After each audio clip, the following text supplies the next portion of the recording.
The future of Erik Ten Hag will never ever go away, and it has been heightened by events that happened in the FA Cup semi-final when United were up by 3-0, but some way somehow allowed Coventry to creep back into the game, pushing the game to penalty, extra time and penalty shootout until United were able to complete this very embarrassing win. Definitely is brought back the future of the coach into focus, and it has now been heightened, as I've said in my intro. We've got updates on that because the man, one of the people that Ineos have got in as part of their restructuring, Jason Wilcox, started work today, and he has started with something very interesting on Erik Ten Hag. We're bringing you updates on that. We've got news on Jose Mourinho, and also Andy Cole has been inducted into the Premier League Hall of Fame. We'll get you all of this news here on United Today. Let me do a quick turnaround. When I come back, I break down everything for you here on United Today.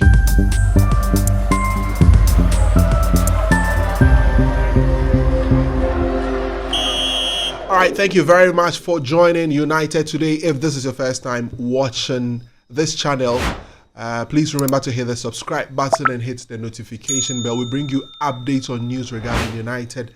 And also we have a podcast known as the United and Everything Football Podcast. Remember to check our playlist so that you can enjoy. We have our previous episode is also in there. You can enjoy exactly whatever we discussed here on United and Everything Football channel. So I will start with Erik Ten Hag, and over the last couple of months, or since Ineos completed a partial takeover of Manchester United, the future of Erik Ten Hag has been in focus, and it is clearly not going to leave us. Why?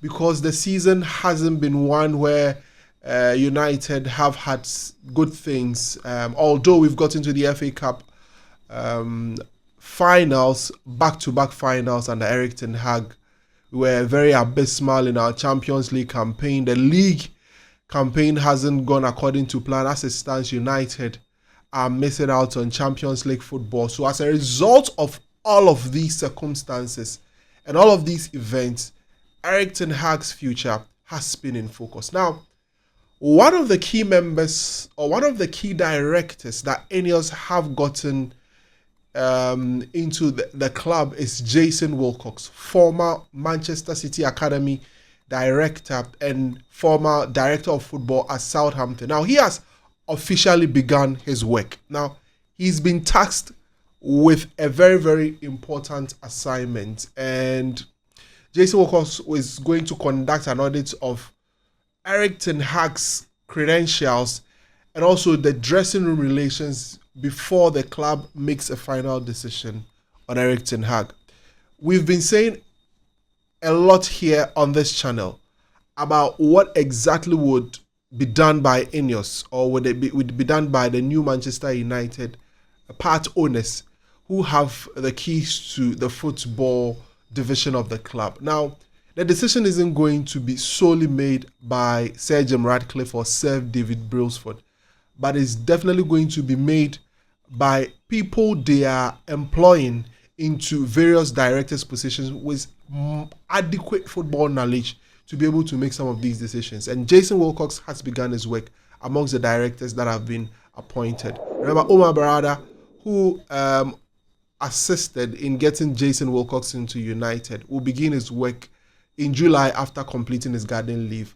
Dan Ashworth's situation is still being, reviewed between the two clubs, that is Manchester United and Newcastle United. So Jason Wilcox is the first person in the door, and he's going to do a thorough evaluation of Erik Ten Hag's work processes. Now, Wilcox has been tasked with providing a detailed assessment of Ten Hag's strengths and weaknesses, as well as the relationship with the squad, to better determine whether his approach can fit the overarching style of play and philosophy that Ineos intend to pursue. And all of this is according to James Daka. He is the one who has brought out this very important exclusive news. So this is what is going to be done, and this is how Erik Ten Hag's future is going to be determined.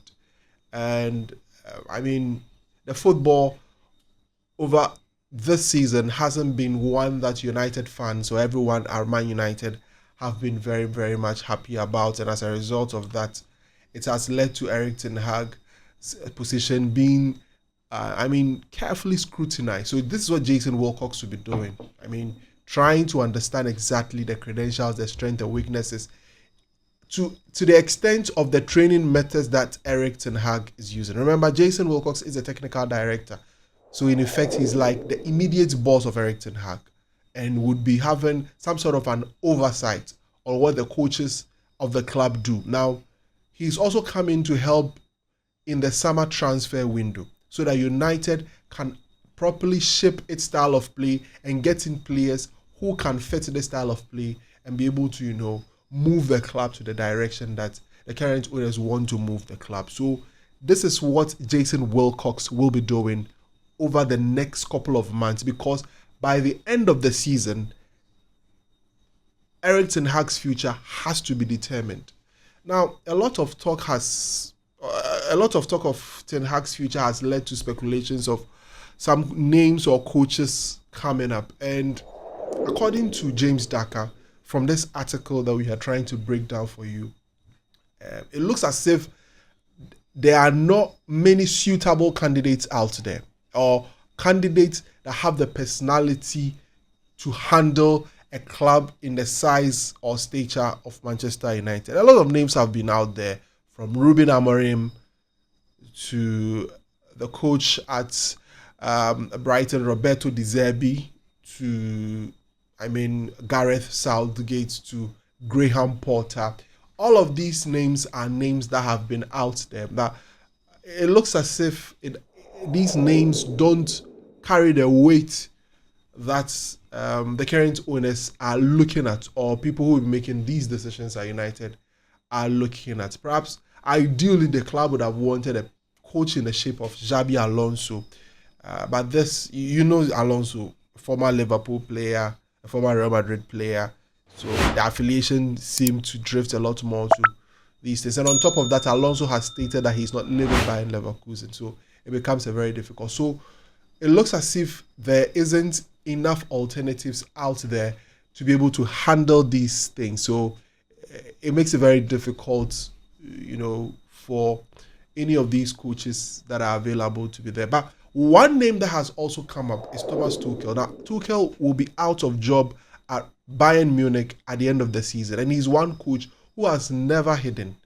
his interest in wanting to have a stint at Manchester United. And according to reports that's coming from Germany, it looks as if Tuchel is eyeing the job at Manchester United or at Old Trafford, and is looking to work within the system that is being put in place. So this is the latest. This is exclusive from Jason, from James Daka, who has provided us a very interesting update on the future of Erik Ten Hag and what Jason Wilcox will be doing. So the people to determine the future of Erik Ten Hag, one has appeared and is going to do the audit to see if Erik Ten Hag fits to be the right man to continue as the coach of Manchester United. And the talk between Newcastle and United concerning an action is also still ongoing. Umar Barada, we know, has been completed, so in July he takes over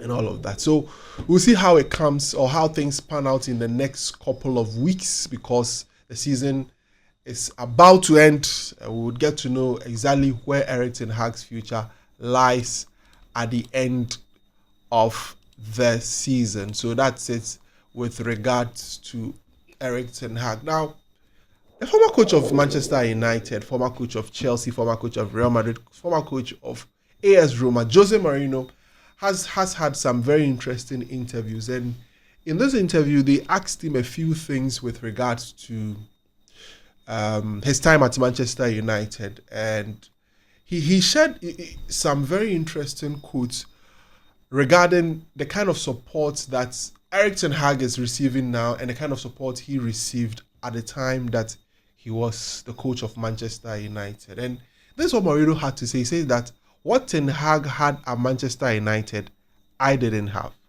I didn't have the level of support.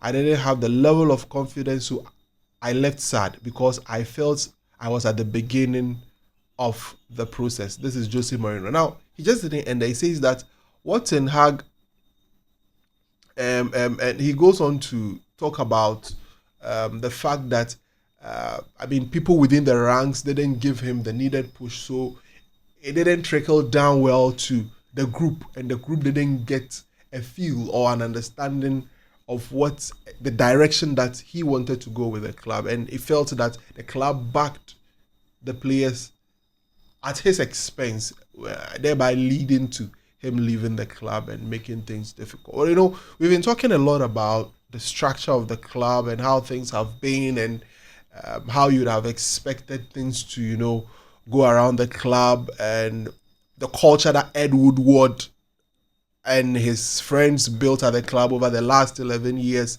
that has led to Sir Jim Ratcliffe having to diagnose and knowing that the environment isn't right for coaches, and as a result of that, trying to restructure the environment. And this is exactly what Jose Mourinho is talking about. That a lot of the times, certain individuals are backed ahead of the coaches, which makes it very difficult for the coaches. Louis van Gaal has talked about how United is not a football club, but it's a commercial entity.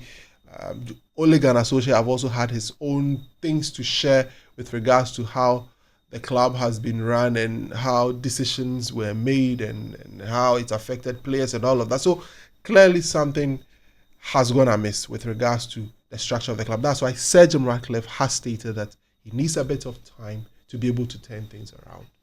Now, we need to be patient because we can't escape this rebuild. We can't escape this process. For us to look like a football club again, we need to get things properly aligned.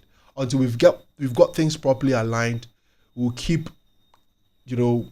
trying to play catch up with the other teams that are performing very well, or the other teams that are properly structured, and the likes of Real Madrid and Manchester City, who have a lot more things better aligned and are doing a lot more better with regards to things and all of that. So that's it with the issues with regards to the coaching, Jose Mourinho, and what he said in his interview, which kind of fits into exactly what we're talking about. Now, let's quickly talk about Andy Cole. Now, Andy Cole, or King Cole, as he's popularly known, has been inducted into the Premier League Hall of Fame. Now, Cole spent 8 seasons at Manchester United, and he played all his football in England. So played Newcastle. He was at Newcastle, played 2 seasons there before he was signed by Sir Alex Ferguson to join Manchester United. Played Blackburn, Sunderland, Man City, Fulham, Portsmouth. And he is the 4th highest scorer in the Premier League history with 187 goals. But do you know the interesting thing? Of all the 187 goals that Andy Cole scored, he scored just 1 penalty. So it means 186 of these goals came from open play. That's incredible. Incredible of a feat. And it's been long overdue for Ken Cole to be inducted into the Premier League Hall of Fame. An amazing character. Came into the fold, was part of the treble-winning team at United.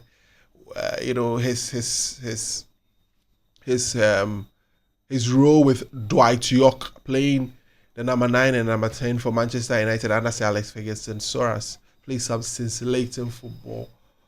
Won a number of Premier League trophies, a number of FA Cups, and winning the Champions League in the treble-winning season. What an absolute career that Andy Cole had with Manchester United. So a big congratulations to King Cole for being inducted into the Premier League Hall of Fame. Makes it 8 players from Manchester United being inducted into the Premier League Hall of Fame. And Sir Alex Ferguson, also the only coach from Manchester United being inducted into the Premier League Hall of Fame. Before I end today's edition of United Today, Lisandro Martinez posted this on Instagram. Soon, maybe we would see Lisandro Martinez back. He was with the team at Wembley when we were playing against Coventry City. We hope that we would have some players back, some bodies back, as we prepare for the finals of the FA Cup. We hope to see a lot of these boys. Luke Shaw, Varane. Maybe we can give ourselves a chance with these players. Thank you very much for joining us on United Today. We are back tomorrow again with another edition of United Today. Stick and stay with us. We'll bring you all the news that you would need to know here on United Today. My name is Kwame. Have a great time and see you in the next one.